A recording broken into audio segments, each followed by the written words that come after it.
Hello guys, मेरा नाम है ऋतिक दुबे। आई होप आप सभी अच्छे होंगे और आपने मेरी पिछली 2 वीडियोस देख ली होंगी।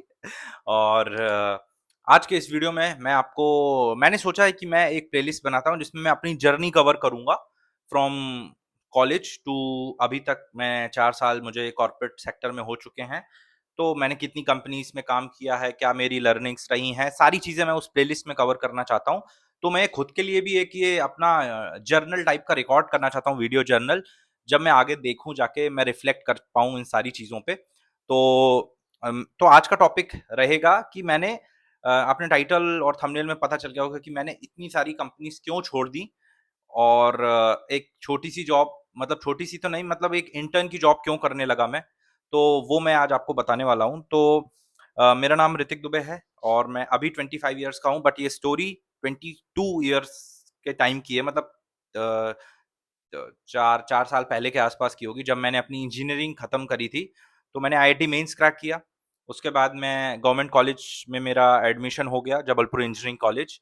मेरी ब्रांच थी इंफॉर्मेशन टेक्नोलॉजी। तो 4 साल का बीटेक होता है। तो जब 4th ईयर आने वाला होता है ना, तो कंपनीज़ आना स्टार्ट हो जाती हैं प्लेसमेंट के लिए। तो मैं भी मेरे हम हमारे कॉलेज में भी बहुत सारी कंपनीज़ आने लग गई थी। तो एक-एक करके सबका इंटरव्यू चालू हो गया और हर इंटरव्यू में क्या है कि 2-3 राउंड्स होते हैं। तो पहला तो टेक का राउंड होता है, अगर आप टेक फील्ड से हो, जो कि उसमें ऑनलाइन ही होता है और उसमें कोड वगैरह सब कुछ लिखना रहता है। और उस टाइम ना सब कुछ ऑनलाइन हो गया था, तो कोडिंग वगैरह का जितना राउंड था ना, वो मैं चीटिंग कर लेता था। मतलब मेरे दोस्त को साइड में बिठा लिया, कुछ ना कुछ करके मैंने जितने भी प्लेसमेंट क्रैक करे हैं, वो सारे मैंने चीटिंग के थ्रू करे हैं। मैं एडमिट करता हूँ इस चीज़ को। जितने भी करे क्रैक, फर्स्ट राउंड की बात कर रहा हूँ मैं यहाँ पे, जहाँ पे हमें कोड लिखना रहता है, क्योंकि मुझे कोड लिखना आता ही नहीं था। 4th ईयर तक भी मुझे हेलो वर्ल्ड के प्रोग्राम लिखने में भी मुझे बहुत सोचना पड़ता था। मतलब ये हालत थी मेरी। तो पर मेरा फर्स्ट राउंड क्लियर हो गया, पर सेकंड राउंड हमेशा क्या होता था, सेकंड राउंड में जितने राउंड में भी बैठा ना, वो कहीं न कहीं मैं क्रैक कर देता था। क्योंकि वहाँ मेरी एक तो पर्सनैलिटी वैसी थी कि हाँ, मुझे बोलने में वैसा कोई प्रॉब्लम होता नहीं है, बहुत कॉन्फिडेंट था मैं। और मैं बातों को बहुत अच्छे से बता सकता हूँ, घुमा सकता हूँ, तो उस वजह से ना मेरे ऑलमोस्ट हर इंटरव्यू क्रैक हो जाता था, सेकंड राउंड, जो इंटरव्यू वैसे डायरेक्ट डिस्कशन वाला होता है। तो अब ऐसे बहुत सारे इंटरव्यूज़ हुए, बहुत सारे में सेलेक्ट हुआ। एक बायजूस में सेलेक्ट हुआ, नॉट एज़ अ बीडीए, उसमें कोई टेक का रोल था। उसके बाद एक रोल था प्रोडक्ट मैनेजर से रिलेटेड, उसमें मेरा पैकेज था 8 एलपीए। और 8 एलपीए पैकेज यार उस टाइम पे फ्रेशर के लिए बहुत होता था यार। मतलब हर जगह मेरी तारीफ़ हो रही थी, यार ये हो गया, सिलेक्ट हो गया, वो हो गया। और भी 2-4 कंपनीज़ थी जिसमें एक इन्फोसिस थी, विप्रो थी, तो इन सब में मेरा प्लेसमेंट हो गया था। टोटल 8 कंपनीज़ मेरा प्लेसमेंट हो चुका था। ऑफर लेटर्स भी आ चुके थे। तो वैसे कोई टेंशन नहीं था। हर कुछ बढ़िया चल रहा था। मैंने घर पे भी बता रखा था कि यार मज़ा आ गया, इतने सारे प्लेसमेंट हो चुके हैं और मुझे एक्सपेक्टेड भी नहीं था। बट डीप डाउन मुझे अंदर से तो पता था कि ये सब एक तरह का छलावा है, या मैं चीटिंग टाइप का ही कर रहा हूँ, क्योंकि अंदर से मुझे पता है कि मुझे कोडिंग वगैरह बिल्कुल नहीं आती है। अभी तो मैंने इंटरव्यू क्रैक कर लिया चीटिंग करके, बट आगे क्या होगा? जब मैं कंपनी में जाऊँगा, वहाँ थोड़ी मेरा कोई साथ देगा, वहाँ थोड़ी हर वक़्त कोई बैठ के मुझे बताने वाला है। और मैं इतनी जल्दी सीख भी नहीं सकता कोडिंग वगैरह। अगर इतना ही मैं अच्छा होता कोडिंग वगैरह सीखने में, तो मैं अब तक सीख चुका होता। ये रियलाइज़ेशन था जो मैं अकेले बैठ के करता रहता था कि यार। और फिर मैंने एक और चीज़ सोची जो कि मुझे बहुत हेल्प करी डिसीज़न लेने में, कि यार अगर कभी ले ऑफ वगैरह आए, मतलब कभी ऐसा टाइम आया कि मुझे निकालना पड़ रहा है, मतलब बहुत सारे लोगों को कंपनीज़ में, तो उसमें ना मैं पहले नंबर पे होऊँगा, ये मुझे पता था, क्योंकि मेरा इंटरेस्ट ही नहीं था। तीसरी चीज़ कि यार एक क्यूरियोसिटी होती है, अगर आपको किसी चीज़ में ग्रो करना है, या कुछ आप जेनुइनली आप किसी चीज़ में पैशनेट हो ना, तो एक क्यूरियोसिटी होती है कि नई क्या चीज़ आई उस मार्केट में। तो मुझे कभी था ही नहीं कि टेक में क्या नई चीज़ आ गई, क्या प्रोग्रामिंग लैंग्वेज हो गई, गिटहब वगैरह क्या है, ये इस सब में मुझे बिल्कुल मज़ा नहीं आ रहा था। अब तो ये बहुत सारी चीज़ें थी उस टाइम। तो मैं कहीं न कहीं ये तो रियलाइज़ कर रहा था, क्योंकि मेरे जैसे और भी लोगों के प्लेसमेंट हो रखे थे। तो मुझे लगा यार इनका भी हो गया, मेरा भी हो गया है।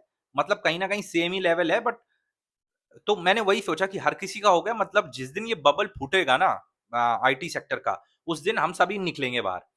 तो मुझे ये पहले ही रियलाइज़ हो गया था 2022 में, जो कि अभी एक्चुअल में हो रहा है।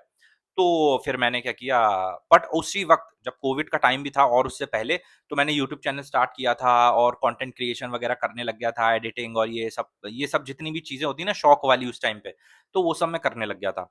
अब अब मैं आते-आते और भी चीज़ें कर रहा था साथ में, तो मुझे लगा कि यार काश ऐसी कोई चीज़ होती कि मैं यूट्यूब भी कर रहा हूँ, साथ में ऐसी कोई जॉब हो जो इसी के साथ हो।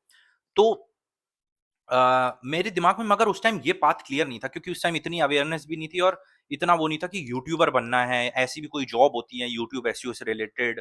बहुत सारी चीज़ें थी जो नहीं पता थी, लिटरली नहीं पता थी और अभी भी बहुत लोग को नहीं पता होता इसलिए चैनल स्टार्ट किया। तो फिर क्या हुआ जब मैंने इस पर रिसर्च किया कि यार ये social media marketing, digital marketing ये सब मुझे पता चला, तो मैंने और रिसर्च किया इस बारे में और मेरे पास आखिरी के बस 2-3 महीने ही बचे थे, पास आउट होने वाला था मैं। तो फिर मैंने बहुत जगह रिसर्च-विसर्च किया, पता-वता किया, तब मुझे पता चला कि हाँ, यूट्यूब एसईओ मतलब एक जॉब होती है जिसमें हमें यूट्यूब वीडियोज़ का एसईओ करना रहता है और यूट्यूब चैनल ग्रो करना रहता है कुल मिलाकर। तो मैंने लिंक्डइन पे ना सर्च करना चालू किया और मैंने अब तक ना इतनी सारी जॉब्स जितनी भी करी है ना, सारी लिंक्डइन के थ्रू ही मैंने कैच करी हैं आज तक। तो मैं इस पर भी वीडियो बनाऊँगा कि उसकी क्या ट्रिक रहती है। तो मैंने लिंक्डइन पे अप्लाई करना चालू किया बट इस चीज़ से रिलेटेड ना यूट्यूब एसईओ से रिलेटेड इतनी कम जॉब्स है ना उस टाइम, तो मुझे लग रहा था यार होगा भी कि नहीं होगा, क्या होगा मुझे कुछ समझ नहीं आ रहा था बट फाइनली अड्डा 247 ने एक हायरिंग डाली हुई थी।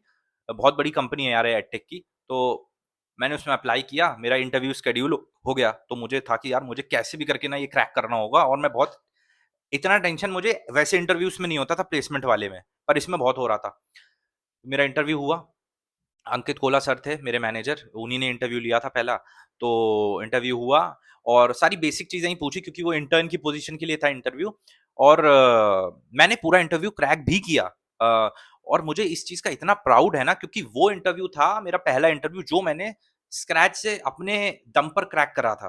तो मुझे इस चीज़ का बहुत प्राउड हो रहा था क्योंकि हर इंटरव्यू तो मैं फर्स्ट राउंड चीटिंग करके करता था। तो मैं वो मैंने इंटरव्यू क्रैक कर दिया।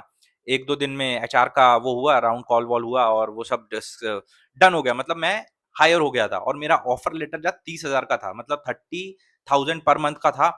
तो बट ये मेरे लिए थोड़ी वो थी यार कि वहाँ मैं 8 एलपीए का ऑफर छोड़ रहा हूँ और यहाँ पे मैं मेरी पोज़ीशन भी वहाँ प्रोडक्ट मैनेजर से यहाँ पे एसईओ इंटर्न की पोज़ीशन है। तो ये मेरे लिए बहुत टफ था डिसीज़न लेना कि यार मैं क्या करूँ, क्या ना करूँ? बट मुझे राहत मिल गई थी कि चलो कम से कम अब मेरे पास इस फ़ील्ड में है तो कुछ। तो मैंने घर-वर पे तो मैं ये बताता नहीं हूँ सब, बस मैंने अपनी दीदी को बताया था कि यार ऐसा-ऐसा है, पर दीदी भी मेरी टेंशन में थी, क्योंकि वो इस फ़ील्ड से बिलॉन्ग नहीं करती, वो आर्मी में है तो अ, उनको ज़्यादा पता नहीं था ना इस फ़ील्ड के बारे में। तो उनका इंटरेस्ट तो टेक में ही था कि मैं टेक में जाऊँ, बट मैंने कहीं न कहीं फिर अपने दिल की सुनी और मैं इस फ़ील्ड में मैंने सोच लिया कि अब मैं जाता हूँ। बट हुआ क्या कि 1 ही 2 दिन बाद ना फिर से एचआर का कॉल आ गया कि आपका 1 राउंड और होगा अब। तो भाई मैं घबरा गया कि यार अभी अभी तो आया था मेरे पास ऑफर लेटर और अब फिर से राउंड हो गया। तो यार फिर मेरा मूड खराब हो गया बहुत ज़्यादा कि यार क्या होगा, क्या होगा? फिर एक और राउंड हुआ, उसमें क्या है वो सीनियर हेड जो डिजिटल के हेड थे ना उस टाइम पे अड्डा 247 में सौरभ सर शायद नाम था उनका तो नहीं औ नाम याद नहीं आ रहा मुझे। तो उन्होंने फिर मेरा इंटरव्यू लिया और वो 10-15 मिनट का इंटरव्यू था, वो भी मेरा हो गया। बस उसमें ये था कि उन्होंने बोला कि यार इंटर्न को हम इतनी सैलरी नहीं दे सकते, 30,000 रुपए, आपकी 25,000 कर देंगे और डेफिनिटली जैसे ही आप इंटर्न से डायरेक्ट आप कंप्लीट करते हो अपना प्रोबेशन तो हम 30 कर देंगे। तो भाई मेरी 5,000 सैलरी और कम हो गई उस इंटरव्यू में क्योंकि वो इंटर्न को इतनी नहीं देते। बट मेरे पास ऑलरेडी ऑफर लेटर्स थे इसलिए मेरी 25 हुई, नहीं तो वो और कम हो जाती। तो कुल मिला के फिर वो फाइनल इंटरव्यू था, वो डन हुआ, ऑफर लेटर आया, एक्सेप्ट किया मैंने। 10 जुलाई 2022 को मेरी जॉइनिंग थी अड्डा 247 में, तो मैं यहाँ गुड़गाँव आया, वो सब कर करा के अपना इंजीनियरिंग खत्म करके यहाँ गुड़गाँव आया। वो तो भाई फिर अलग अलग कहानी है, कितना स्ट्रगल करना पड़ा। तो भाई 10th जुलाई 2022 को मेरा पहला दिन था, मज़ा आ रहा था बहुत, कॉर्पोरेट लाइफ़ स्टार्ट हो चुकी थी, मूवीज़ में मैंने देखा था सब कुछ, तो मुझे बहुत-बहुत मज़ा आ रहा था। तो वो हुआ। अभी मेरी आवाज़ अचानक से चेंज इसलिए हो गई क्योंकि 15 मिनट से मैं ब्रेक पे था, मेरा फ़ैन ठीक करवा रहा था मैं। तो ऑल्दो तो फिर वो सब हुआ। उसके बाद क्या था वो 6 डेज़ वर्किंग था। हर वेडनेसडे वीकली मीटिंग होती थी जिसमें हमें बताना पड़ता था कि हमने क्या किया है पूरी वीक में क्या कैसे किया है एसईओ वगैरह। तो ओवरऑल सब बढ़िया जा रहा था और 6 डेज़ वर्किंग था तो संडे पता नहीं चलता था। संडे मेरा बस सुबह मैं उठता था, बाहर निकल जाता था, घूमता रहता था इधर-उधर और फिर वापस आता था, अगेन मंडे आ जाता था। तो ये सब चल रहा था। बट मेरे माइंड में ना ऑब्सेशन था कि मैं यूट्यूबर के साथ काम करना चाहता हूँ। तो ये मेन रीज़न था मेरा अड्डा 247 को क्विट करने का, क्योंकि मैं पूरा ऑब्सेस्ड था कि भाई मुझे यूट्यूबर के साथ काम करना है, काम करना है, काम करना है और मेरा अचानक से प्लान नहीं बना। जब मेरा एक यूट्यूबर का मैसेज आया, जो कि मैं अगले वीडियो में बताऊँगा उसके आगे क्या हुआ और इस यूट्यूबर को मैंने कॉलेज टाइम मैसेज किया था। तो वो मैसेज जब आया ना मेरे पास, तो मैं बस फिर वो हो गया कि भाई मेरे पास ये मौका मैं छोड़ नहीं सकता। मुझे यूट्यूबर के साथ काम करना और मैं किसी भी हालत में करके रहूँगा। तो बस फिर मुझे लगा कि मुझे अड्डा 247 छोड़ देना चाहिए। 2 महीने हुए थे, मैंने रेज़िग्नेशन डाला।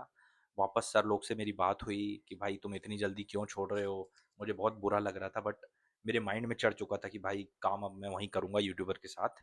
मुझे उन लोग की लाइफ़ देखनी थी कुल मिला के। तो बस फिर बस मैंने रिज़ाइन दे दिया और एप्रॉक्स मैंने 31st अगस्त को मैंने रिज़ाइन कर दिया था। पर I am very grateful for अड्डा 247 और अंकित खोला सर, और जिन्होंने मुझे बहुत सारी चीज़ें सिखाई, और सॉरी फॉर दैट टाइम।